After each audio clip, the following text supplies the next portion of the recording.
Eo afaka va ianao? Eo afaka va ianao?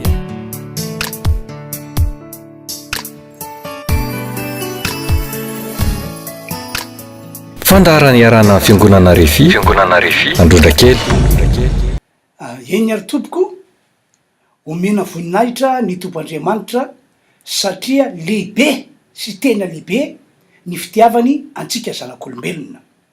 Porofon'izany nomeny ho antsika zanak'olombelona ny zanan'ilay tokana. Nomeny ary natao sorona teo ambony ny hazo fijaliana ahafahany mamitrana ny fihavanantsika zanak'olombelona sy izy tompoandriamanitra tsy tovy. Ahafahany ihany koa mamela ny heloka rehetra vitatsika hatramin'izay ka mandraka ankehitriny, ary ahafahany mandray atanana antsika mba ho fitsindrovana antsika mandritra ny fahavelomana eto ambony tany ity ary ho mandrak'izay.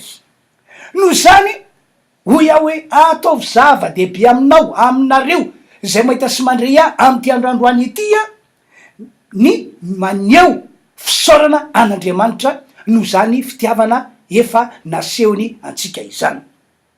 Manarak'izany manolotra ny arahaba ho anareo tsiraray avy isam-batan'olona sy isam-pianakaviana ary isatrano ny tenako amin'ity androandroany ity. Hoy aho hoe ho ataon'Andriamanitra mahatsapa ny herin'ny fitiavana ane ianao amin'ny alalan'izao afatra entiko izao. Alokana fotoana anaovana vavaka azy sika mialohan'ny tena hitondrako ny afatra, mivava ary mangata amin'Andriamanitra ianao mba ho tsapanao ny herin'ny fitiavany de ny herin'ny fitiavan'Andriamanitra anao, mba hiteny aminao ihany koa ny tompoandriamanitra ka ho velona fanantenanao, hitombo fanantenanao manoloana zao zavatra manahirana misy eto ambony ty tany ity izao. Aohatry alohanao fa hivavaka isika. Ry tompo Andriamanitra tsy to, Andriamanitra rain' Jesosy Kristy ary rainay ihany koa. Mifona aminao aho Andriamanitra, ho an'ny olona rehetra zay mahita sy mandray ahy am'izao fotoana izao, ary mifona aminao aho mpanomponao mba hoe ho amiko tokoa ny tananao, ny elo fanenao masina, ka zay afatra entiko androany dia mba ny fanenao masina no ampiteny ahy, ny fanenao masina no hiasa ao am'le teny torina, ka ho fahasoavana ho an'ny olona rehetra zay mandre am'izao fotoana izao. Ho sitrana ihany koa neny ny olona marary, hivaliny olona anao fiainana, ary anehoanao ny herin'ny fitiavanao ny tsiraray avy isam-batan'olona. Omenanao ny idera sy ny ajary ny voninahitra amin'ny anaran'i Jesosy misaotra raha eo. Amen. Eny ary tompoko, resaka aminareo mikasika ny amin'ny fitahina sy ny fanambinanao androany, de ilay fitahina sy fanambinana avy amin'Andriamanitra avy any an-danitra. Ho resako aminareo hoe ahoana no voalaza amin'ny Baiboly mikasika ny fitahina sy ny fanambinana.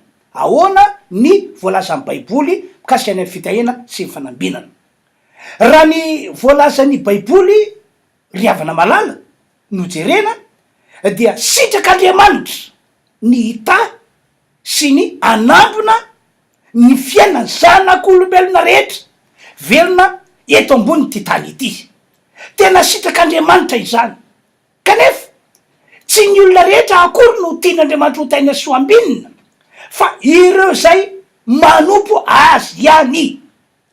Maro amin'ny olona mantsy no efa manana am'izao fotoana izao, mandeha tsara ny fiainana, fa saingy tsy fitahina avy any an-danitra na avy amin'Andriamanitra le izy. Fa ny resako androany de lay fitahina avy any an-danitra avy amin'Andriamanitra. Raha zavaina moa ny fitahina sy ny fanambinana de tsy inona fa hery avy any an-danitra avy amin'Andriamanitra, apetrak'Andriamanitra eo amin'ny olona zay manompo azy.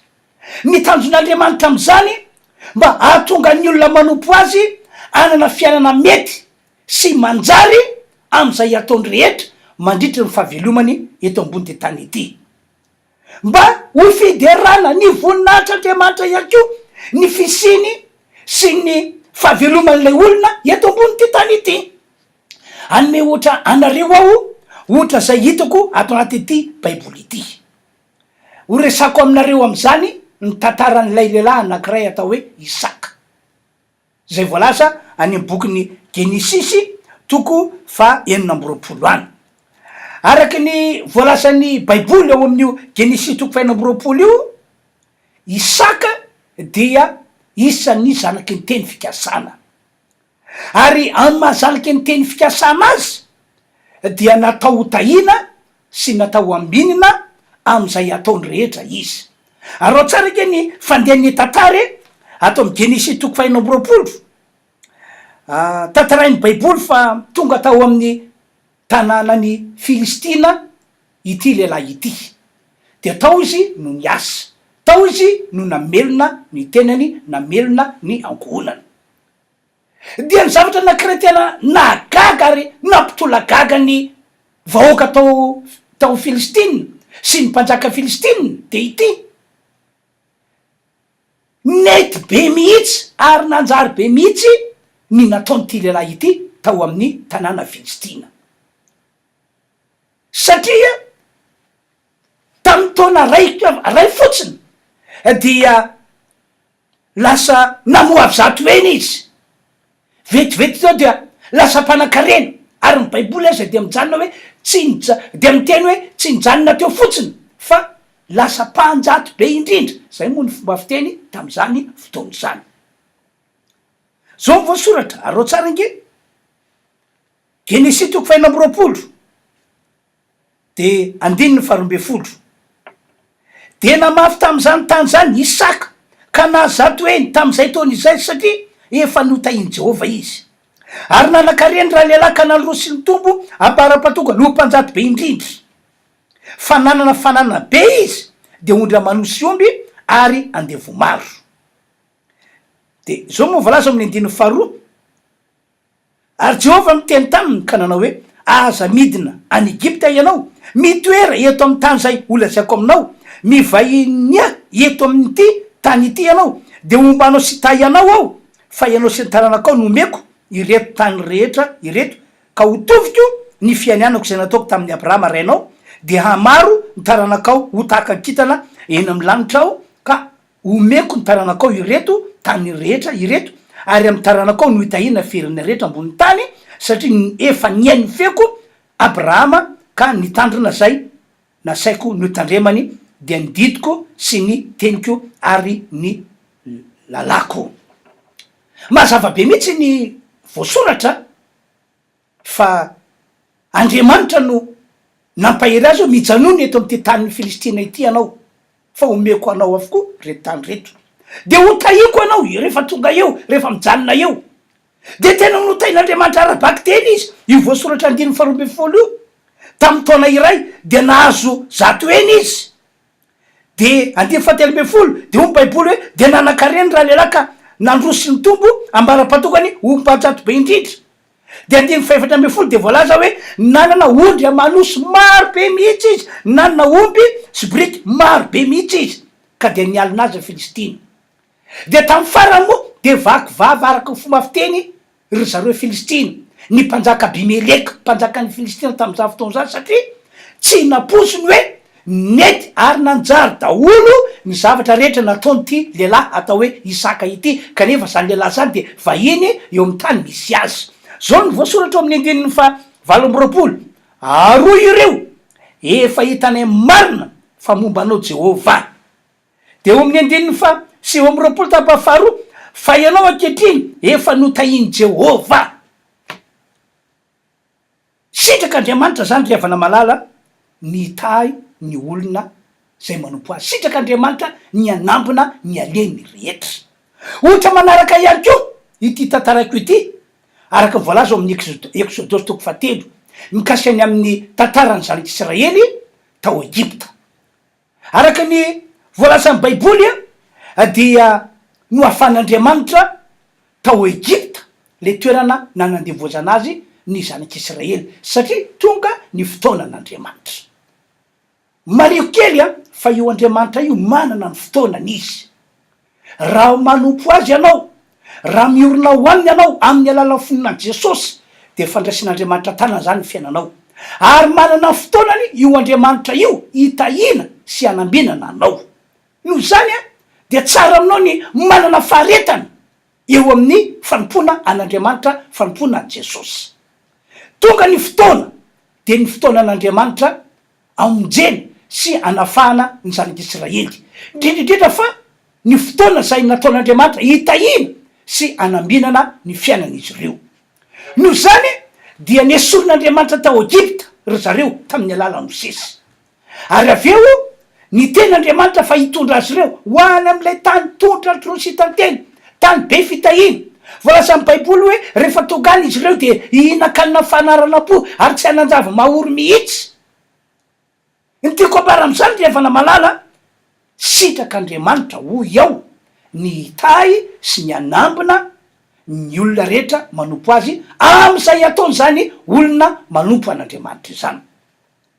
Zay zany zavatra nitranga tany aloha tany, tany aloha be tany.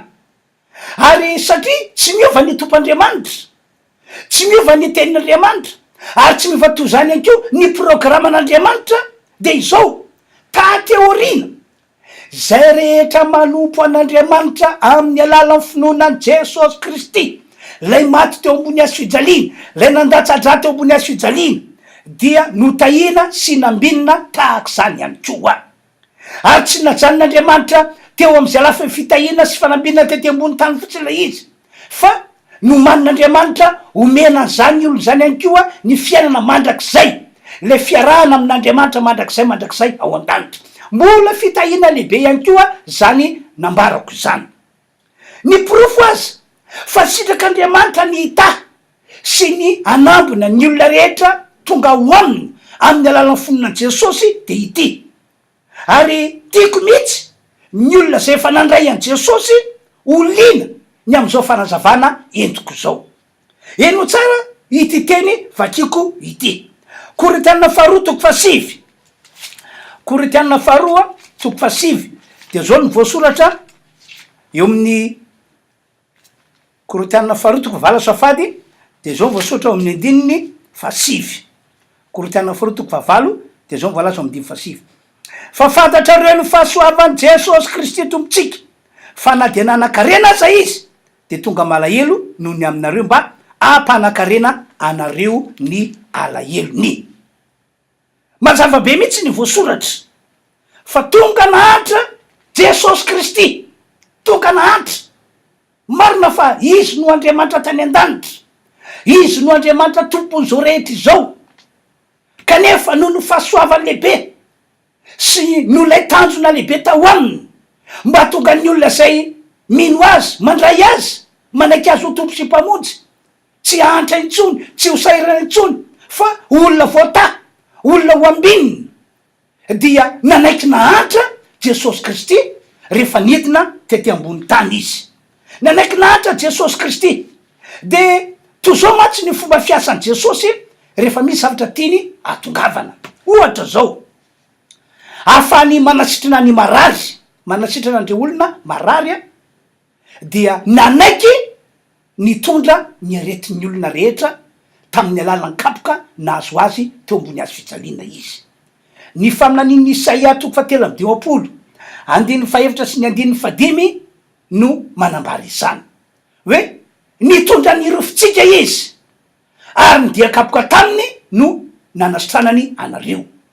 De manamafy an'izany ihany koa Petera, ao Petera voalohany toko faharoa andiny fahefatra amby roapolo, hoe ary ny dia kapoka taminy ozy izy no fanasitranana anareo. Ka na iza tonga ho amin'Andriamanitra amin'ny alalan'ny fononan'i Jesosy Kristy de miaraka amin'ny vava miteny, de misy herin'Andriamanitra manasitrana an'le olona marary, manafaka an'le olona zay marary mba tsy hipetrany ny aretina. Ianao zany zao raha ho sanatrika marary anao am'izao fotoana zao, misy aretina amin'ny tenanao, efa ntsapotena taty sy teroa ianao, efa nanao zay azonao atao ianao mba tonga anao ho sitrana, kanefa malaka ankehitriny tsy mety sitrana mihitsy anao, tsy mety miala ny aretina, manantena ny tenanao ary mataotra no faty mihitsy ary anao ny fianakaviana de fa manabe ihany hoe ahoana mety ny fihevaran'ity olona marary ity. Raha mino anao fa efa nentin'i Jesosy ny aretinao, raha mino anao fa efa nokapoana Jesosy ho fanasitranany ny aretinao, de miaraka amin'ny vava miteny amin'ny alan'izao teny ambarako zao, de isy herin'Andriamanitra anafaka anao am'izany aretiny zany. Tak'izay ny fomba fiasan'i Jesosy. afany ihany ko manafaka ny olona mino azy amin'ny fahotana zao de tantarain'ny baiboly fa nanaiky mitondra ny fahotantsika rehetra teo ambony azy fijaliana izy ny faminaniny Isaia toko fahatelo amby dimampolo andiny fadimy sy fahena no manambary izany hoe natona teo ambony azy fijaliana izy mba hitondra fahotantsika nampahoriana izy mba nafaka antsika amin'ny fahotana ary manamarina izany ihany ko ny tenin'ny petera voalohany toko fa roa andiny faefatra amby roapolo hoe ary izy nitondra fahotantsika tamin'ny tenany teo ambony azo mba ho fatiny amin'ny ota isika fa ho velony amin'ny famarinana ianao zany zao mety matsapatena hoe efa mba mino an'Andriamanitra ihany efa mba mpiangona ihany efa mba manina ndraika ao anaty fiangonana ihany angamby ianao kanefa tsapanao manaka ankehitriny fa tsy mety tena manale fiainana madio sy masina ianao fa mbola ao anatin'ny fahotana ao anatin'ny faratsina ao anatin'ny falitona ny fahazaran-dratsy mo tsy resany atso fa tena raiky tapisaka eo aminao de matokanao manamary tena hoe io mba fahalemeko nefa tsy misy any fahalemeny zany fa ny fahotana de fahotana de raha mino Jesosy eo ianao mandray an Jesosy mino fa efa nitondra fahotana ao teo ambony azy fijaliana izy efa nandatsaka ny rano teo ambony azy fijaliana ho famelana ny eloko ao izy de tiako milaza aminao fa miandra zay finoanao sy fanekenao zay Andriamanitra de izy herin'Andriamanitra anafakanao amin'ny fahotana tena monjy anao ho afaka amin'io fahazaran-dratsy mahazo anao io ka hitondra fiainanao vaovao ho anao araka nyvoalaza Korintiana faharoa toko fadimy andiny fafito amby folo takzay zany fomba fiasan'i Jesosy rehefa nafaka ny olona amin'ny fahotana izy nanaiky nomboana teo ambony azy fijaliana nitondra ny fahotan'ny olona ahafany mandresy sy mandrigina devoly ihany keo sady ahafany mampandresy andreo olona zay tonga ho am' Jesosy de ity nanaiky ho faty teo ambony azy fijaliana Jesosy Kristy maty teo ambony azy fijaliana izy Hébreu toko faharoa de fiefatra amby folo no manambary zany to zao voasoratra hoe satria manana nofo mandrany zaza de mba nandray ihany ko Jesosy Kristy mba ahafany mandringana an'ilay manana ny heriny fahafatesana amin'ny alalan'ny fahafatesana eo ambony azy fijaliana ry havana malalo rehefa misy zavatra tiany Jesosy ho atao zany atongavana eo amin'ny olona zay mino azy de izy aloha no nanaiky mitondra ny aretina teo ambony azy fijaliana nanaiky nitondra ny fahotany olona teo ambony azy fijaliana nanaiky ho faty teo ambony azy fijaliana de mitovy am'izany ihany ko midika n'ilay Korintiana faharoa toko fahavalo andiny fasivy hoe tonga nahantra Jesosy mba tonga ny olona zay mino azy tsy hantra intsony na ho sahira-piainana mandavataona mandramaty fa mba anana ny ampy amin'ny alalan'ny fitahiana sy ny fanambinana avy any an-danitra avy amin'Andriamanitra ry havanao manamafy aminareo zany aho fa tena sitrak'Andriamanitra ny anafaka ny olona tonga ao amin'Andriamanitra amin'ny alalan'ny finoana Jesosy voalohany ho afaka amin'ny fahantrana sy ny fahasaranana mahazo azy faharoa mba ho voata sy ho ambinina am'izay atao rehetra ianao tsara ke ty teny vakiko manaraka ity Matteo toko fahavalo de ny andininy fa sivy amby folo no vakitsika ary ny andininy faharoapolo to zao voasoratra ary nanatona mpanorandalana anankiray ka nanao taminy hoe mpampianatra anaraka anao aho na aiza no alenao fa ho Jesosy taminy ny amboolo manandavaka ary ny voromanidina manana fialofana fa ny zanak'olona tsy mba manana zay ipetrahany lohany io teny novakina io zao de milaza fa tonga isan'ireo olona nahantra Jesosy Kristy tonga isan'ny olona nahantra Jesosy Kristy satria tsy mba nanana trano novatanina zany mihitsy izy na tsy mba nazava ny adresy misy azy tahorina ny nialany tany Nazareta tao amin'ny ray aman-dreniny zany ary hatramin'izy voateraka mihitsy azy io fantrana nahazo azy io satria raha tonga teto ambony tany izy araka ny fomba fitenitsika malagasy hoe nahita masoandro dia tsy mba tany an-tranona olona no nateraka ndray aman-dreniny fa tany an-tranona biby ninin'Andriamanitra natao mihitsy zany zavatra zany mba afan'Andriamanitra manavitra, manafaka, mamonjy andre olona zay mino a Jesosy, ho andre olona zay tonga ao amin'Andriamanitra ho afaka mifantrana sy ny fahasaranana. Mba tonga ny olona zay mino a Jesosy, mba tonga ny olona zay tonga ao amin'Andriamanitra ho voata sy ahazo fanambinana avy any an-danitra sy avy amin'Andriamanitra. Eno nge ny fanazavana nataon'i Jesosy niona taminy mpanorandalàna anankiray, de nylobava hoe anaraka anao a Jesosy, naiza misy anao satria naresy lahatra zao zavatra ataonao zao, resy lahatra fa ianao no Messia, ianao no Kristy, ianao no mpamonjy ity zao tontolo zao ity. De zao navaly Jesosy io voasoratra io, ny amboolo manandavaka, ny voromanidina manana fialofany, fa ny zanak'olona tsy mba manana zay amiatrahany ny lohany. Hatramina biby aza de manana trano fatany, manana toerana hipetrahany, fa Jesosy Kristy kosa tsy mba tahaka zany. Ary zany no antony natonga Jesosy rehefa vita ny fampianarany nataony, vita ny asan'Andriamanitra nataony tamin'ny andro anankiray iny, de noravany ny vahoaka, ny mpianatra nasainy nody fa izy rery lasa nakany an-tany efitra, nakany an-tany foana mba hitoetrany, niaritra ny mafitany, niaritra ny oranandro, niaritra ny atsika, niaritra ny rivotra, niaritra ny zavatra rehetra. Tonga nahantra izy mba tonga ny olona zay mino azy tsy hantra sy tsy ho sairany intsony. Tonga nahantra izy mba tonga ny olona zay mino azy ho voata sy ho ambinina am'izay atao rehetra.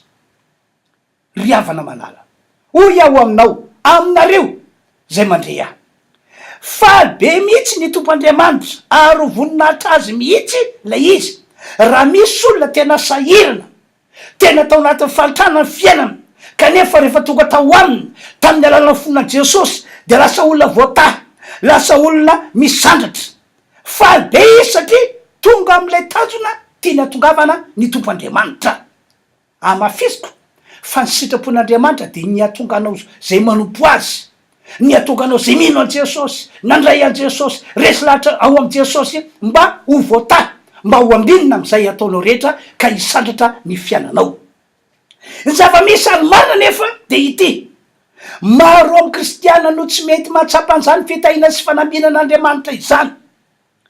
Amam-bolana, amataonany no na kristianina azy, amam-bolana, amataonany no nandraisiny an Jesosy, fa ny teo ihany ny teo tsy misy fitahina, tsy misy fanambinana izany ny fiainana, tsy masarika ny olona any ivelany ny fivavahana zay ataony, satria olona resy ny fantrana sy resy ny fahasaranana, resy ny fiainana izy. Ataony olona hoana tokoa moa no anaraka fivavahana ataonao, na hoe ino a Jesosy zay lazainao fa tombo sy mpamonjy aty zao tontolo zao ty, raha ohatra ka mandavataona tsy misy fivavahana mihitsy ny fiainanao, mandavataona olona resy amin'ny fantrana sy resy ny fahasarana ianao.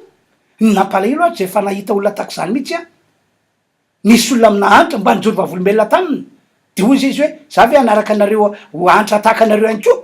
Tena mampalahelo be mihitsy a, satria zany zava-misy, zany zavatra hitan'ny olona. Ina nefa no ato mahatonga le fiaina kristianina tsy misy fitahina, tsy misy fanambinana tahak'izany. Voalohany, ny finoana fa sitrak'Andriamanitra ny tasy ny anambina ny olona manompo an'Andriamanitra no tsy misy ao aminy. Lay etaeta sy lay faniriana ny hotahina sy no ambinan'Andriamanitra ihany koa no tsy misy ao aminy. Mety efa nisy an'izany ihany teo aminy tany aloha tany, fa rehefa nandeha ny andro, nandeha ny vola, nandeha ny taona, de foana tao aminy lay etaeta sy ny faniriana, ny hotahina sy no ambinina. Ny akamaroan'ny olona aza dia mionona fotsiny hoe rehefa voavonjy ny fanahiko, rehefa mananatoka ny hitra any an-danitra aho de ampy azy zay.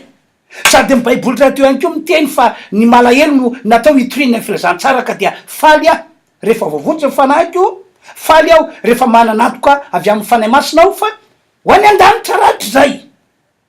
Ny olona sasany ray a dia manakina fotsiny raha lazaina aminy ny amin'ny fitahina sy ny fanambinan'Andriamanitra hoe tena misy. Manakina fotsiny lazainy hoe filazantsara fananakarena fotsiny ny an'ireo. Ary misy ary tena mialina sy manetitra fotsiny zao raha mahita kristianina, mahita olona efa nandrainy Jesosy, hitany masony hoe olona nahantra sy sahirana teo aloha, kanefa teoriana lasa manana ny ampy, lasa voata, lasa nambinina, de misy fialona, lasa misy fianajena ho aminy.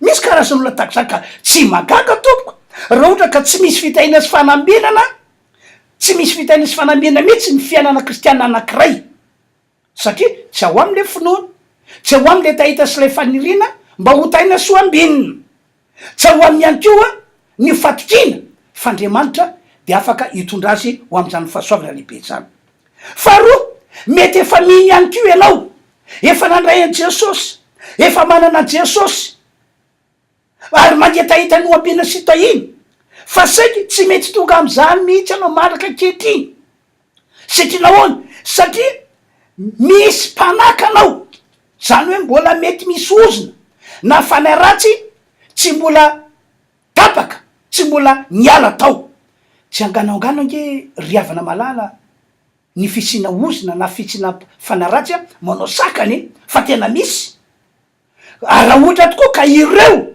no fotra natonga anao natonga anareo mianakavy tsy mety afaka fantrana sy fahasiaranana tsy mety matsapa fitaina sy fanambinana de hoy aho hoe hoentinao mandra maty zany zavatra zao fantrana sy fahasiarana zao ary hoetiny taranakao mifandimby mandra maty any koa ny fantrana sy fahasiaranana noho zany de miantso anao ao am'ty androandroany ity voalohany mino an jesosy kristy anao fa diky anao voalohany hitondran'andriamanitra anao ahafan'andriamanitra mitrantsetro a fiainanao mba hitondra fitahina sy fanambinana izany mba ahafan'andriamanitra manafaka anao amin'ny fantrana sy fahasiaranana ihany ko faharoa ovay ny toetsenao mino ary manana etaeta ny hotahina sy ho ambinina veloma anatinao ny etaeta sy ny fanirina ny ho ambinina ny hotahina ny ho asandratr'andriamanitra ary ao reny ny fononao ao am' jesosy fa afaka niova vetivety tsy hoela ianao raha tena matoko tsara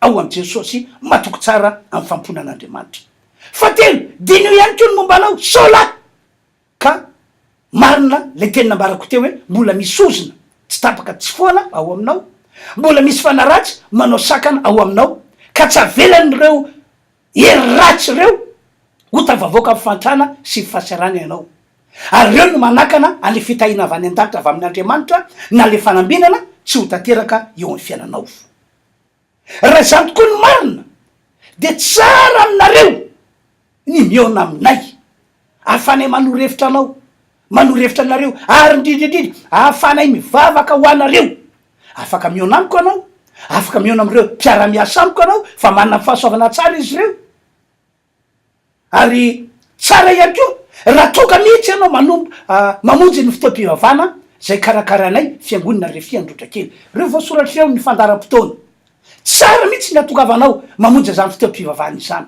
ary mitonanao ao tsy nde mandeha na indro fotsiny no tokony amonjanao le fotoam-pivavana fa mila mamonjy maharitra mihitsy anao mba hitombony le finonao mba le fahasoavana zay fa nataon'andriamanitra ho anay fiangonana refy satria ny fiangonana tsiraray avy a samy manana ny lalana hitondran'andriamanitra azy samy manana fahasoavana hitondran'andriamanitra azy ka mba tonga le fahasoavana zay nomanin'andriamanitra ho anay ho tafapakany aminao ho tongany aminao de tsara hoy ao ianao mamonjy fotoam-pivavana zay ataonay na andavanandro io na alahady io melohany tena anaovako vavaka famaranana ijoro vavolombelona aminareo a tany am-boalohany a de maro tamin'ny olona zay tonga namonjy fotoam-pivavana nataoko ny olona resy tamy fiainana tena hoe nanitra sesahirana amataonany de tataky zany daholo ny olona tao de gaga mihitsy a ary lasa eritreritra hoe fa maninona fa misinina no tataky zao daholo ny olona mamonjy aty fotoam-pivavana ity ary tsy mety niova mihitsy raha ny marina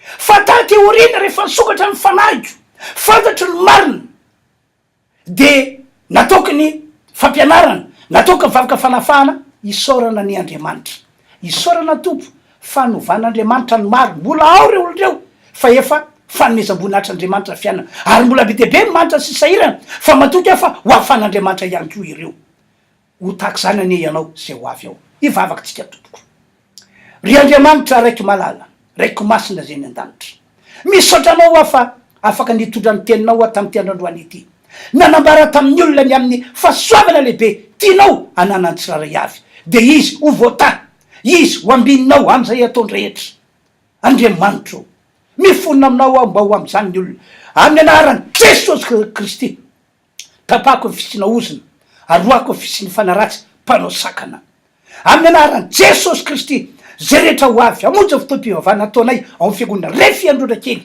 dia ho amarinao zao teny nambarako zao andriamanitro ny marary rehetra ihany ko sitralina amin'ny anaran' jesosy sitralina amin'ny anaran' jesosy esorina amin'ny aretina ary roana fanaratsy rehetra misaotra tompo omena voninahitra mandrakizay ianao misaotra tompo amen. De zay zany tompoko ny fotoanantsika tamin'ity androandroany etika dia mametraka ny mandram-piona manao velomanareo amin'ny manaraka andray tompoko mirasoanareo. Eo afaka va ianao? Eo afaka va ianao?